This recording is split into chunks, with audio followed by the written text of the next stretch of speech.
নরসিংদীর রায়পুরা ঢাকা সিলেট মহাসড়কে ডাকাতির ঘটনায় জড়িত ৩ জনকে গ্রেফতার করেছে পুলিশ। এ সময় তাদের নিকট হতে চাপাতি, চাকু, মোবাইল সেট, টর্চ লাইট ও টাকা জব্দ করা হয়। মঙ্গলবার বিকালে নরসিংদী পুলিশ সুপারের কার্যালয়ে এক সংবাদ সম্মেলনে এ তথ্য জানান নরসিংদী পুলিশ সুপার মোহাম্মদ আব্দুল হান্নান। সোমবার দিনে ও রাতে রায়পুরা ও ভৈরবের বিভিন্ন এলাকায় অভিযান চালিয়ে তাদের গ্রেফতার করা হয়। পুলিশ সুপার জানান, ঢাকা সিলেট মহাসড়কের রায়পুরা নামাপাড়া এলাকায় শুক্রবার রাতে মাইক্রোবাস ও প্রাইভেট কারে ডাকাতি ও পরের দিন মোটর সাইকেল আটকে পৃথক দুটি ডাকাতির ঘটনায় জড়িতদের ধরতে তৎপরতা শুরু করে থানা ও ডিবি পুলিশ। থানায় ডাকাতির মামলার পর তথ্য প্রযুক্তি ও গোপন তথ্যের ভিত্তিতে রায়পুরা ও ভৈরব থানা এলাকায় অভিযান চালিয়ে ৩ জনকে গ্রেফতার করে পুলিশ।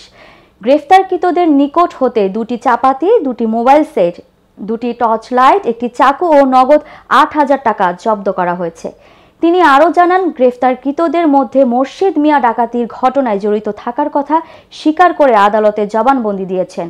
তার দেওয়া তথ্যে ডাকাতির ঘটনায় ১০ জনকে চিহ্নিত করা হয়েছে। তারা ২ ভাগে ভাগ হয়ে দলগতভাবে ডাকাতি করে, আর অন্যদের গ্রেফতারের চেষ্টা চালাচ্ছে পুলিশ। আমাদের রায়পুরা থানাধীন মাহমুদাবাদ ব্রিজ নামাপাড়া নামক জায়গায় একটি ডাকাতির ঘটনা ঘটে। সেই ঘটনার সাথে জড়িত আমরা ২ জনকে অলরেডি গ্রেপ্তার করেছি।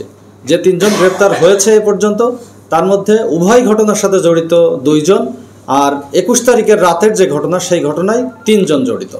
তো আমাদের অভিযান অব্যাহত আছে। আমরা পুরো ডাকাত দলকে শনাক্ত করতে সমর্থ হয়েছি।